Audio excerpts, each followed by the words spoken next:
কি করেছিস রে? এই শীতকালে এই ঠান্ডায় জ্যাকেট সোয়েটার মাথায় টুপি পায়ে মোজা। আরে তাহলে আমাদের সময় তাহলে তুই কি করতিস রে? হ্যাঁ, তোদের সময় তো আমি তাহলে তো পড়তামই না, মানে কি বলবো। আরে নাইনটিতে ওই ছিল না ভাই, এতে বেশি ঠান্ডা পড়তো, কিন্তু আমি কিছু পড়তাম না, কারণ আমার কিছু ছিল না, তাই জন্য কিছু পড়তাম না। আর তোকে কি, আরে ভাই তুই বুঝতে পারছিস না, সেই সময় আমাদের বন্ধুদের মধ্যে প্ল্যান হতো যে কে কতক্ষণ পুকুরে স্নান করতে পারে, কে কতক্ষণ নদীতে স্নান করতে পারে।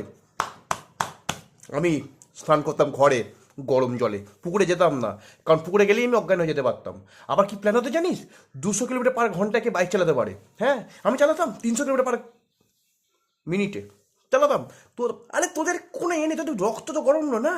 কারণ রাম খেয়ে যদি গাড়ি চালাস, তো গাড়ি 500 কিলোমিটার/ঘন্টায় যেতে পারবে। কি তোদের মানে টুপি পুপি পরে কেন আসিস তোরা, কেন বেঁচে আসিস পৃথিবীতে তোরা? হ্যাঁ, রামফাম খাস না নাকি?